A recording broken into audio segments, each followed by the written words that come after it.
La historia de Pedro Páramo no solo es un relato con identidad hispana, sino que es la génesis literaria de América Latina.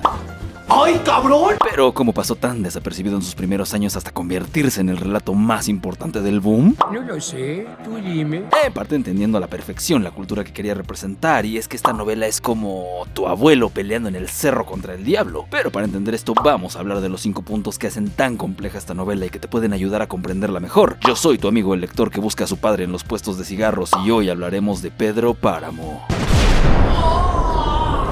Primero que nada, Pedro Páramo fue publicado en 1955 bajo el sello del Fondo de Cultura Económica en México. En 1956, Juan Rulfo recibió el premio Javier Villarrutia, uno de los más importantes en el ámbito literario mexicano. Sin embargo, la mayoría de premios que tuvo la novela los ganaría en la década de los 80s. Pedro Páramo es la única novela que Rulfo publicó en toda su vida. Los demás fueron cuentos o relatos cortos como El Llano en Llamas y textos dispersos. Por cierto, tengo un video de autores que solo publicaron una novela que puedes ir a ver cuando termines este. ¡Quiero visitas, chingada madre! Además de escritor, fue un fotógrafo notable. Hay un archivo visual de México rural tomado por él, que dialoga mucho con la estética de Pedro Páramo. Después de esta novela, no publicó otra ficción durante los siguientes 30 años, a pesar de las presiones editoriales. Decía que ya había dicho lo que tenía que decir. Gabriel García Márquez leyó Pedro Páramo en una sola noche. A ver, según él, yo no lo vi con mis propios ojos, pero cuando terminó dijo, ese día descubrí que era posible escribir de otra manera en América Latina. Juan Rulfo murió el 7 de enero de 1986, a los 68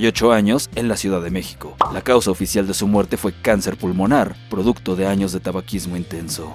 Y bueno, una vez dicho todo lo anterior, vamos a hablar del libro que, como buenos lectores muertos por dentro que somos en este canal, la mayoría ya lo leyó, aunque aún así usaré spoilers leves dentro de lo que pueda. En esta ocasión vamos al punto fuerte de este libro, ya que el estilo de escritura del mismo no nos permite hablar de él de manera convencional. Para entenderlo por completo tenemos que abordarlo como un conjunto, resaltando aquello que lo hace único, su narrativa. ¡Oh, me vengo! Rulfo rompe la cronología clásica de las novelas de su época, ya que la historia está compuesta de 69 fragmentos que van y vienen entre pasado, presente y futuro de la vida de Pedro Páramo, que, al mismo tiempo, va siendo narrada por diferentes personajes vivos y muertos, obligando al lector a recomponer la historia como un rompecabezas. ¿El para qué cosa de quién? Esta es la principal razón por la que puede ser difícil adentrarse en la novela teniendo poca experiencia de lectura, ya que hay constantes cambios de narrador desde prácticamente el inicio del libro.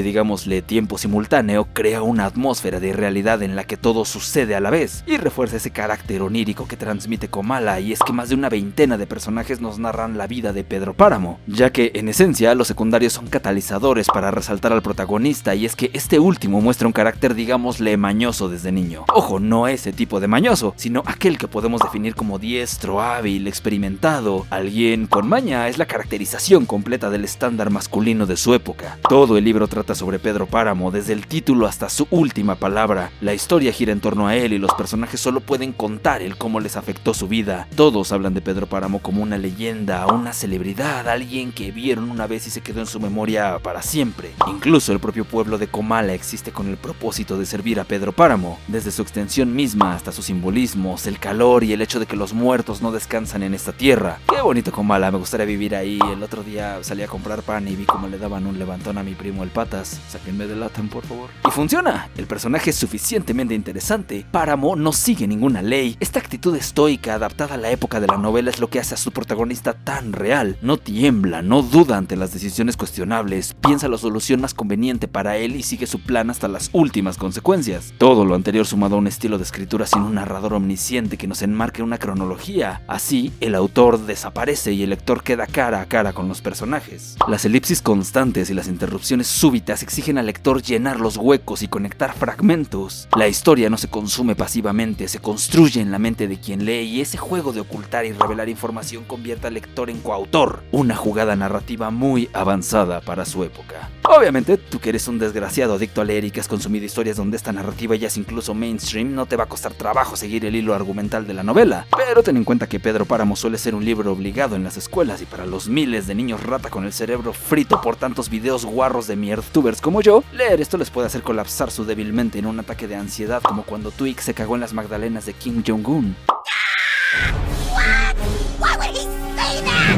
En resumen, con apenas 150 páginas, dependiendo de la edición, Rulfo crea un universo complejo y profundo donde cada palabra cuenta, no hay relleno, todo es esencial y está cargado de significado y simbolismo. Su estructura narrativa está escrita en fragmentos no lineales. Esto obliga al lector a entender lo que está leyendo, a reconstruir la historia, algo poco común en la narrativa latinoamericana de los años 50 y que incluso a día de hoy se sigue sintiendo fresca y vanguardista. Los giros en la trama y las historias mismas de los habitantes de Comala son sumamente interesantes, y si pones atención encontrarás sin mucho esfuerzo todas las referencias que hizo García Márquez a este libro en 100 años de soledad. A pesar de que la novela está ambientada en México, esto pasa a segundo plano, no es como que te lo mencionan a cada rato. Comala podría ser cualquier sitio en LATAM, y esto es porque Rulfo entendía a la perfección sus raíces y lo que distinguía a América Latina del resto del mundo. Y no olvidemos la influencia en todos los grandes escritores del boom. Además de García Márquez, la obra fue elogiada por pesos pesados como Mario Vargas Llosa, Carlos Fuentes, José Donoso y el mismísimo Jorge Luis Borges, quien lo nombró como una de las mejores novelas en castellano.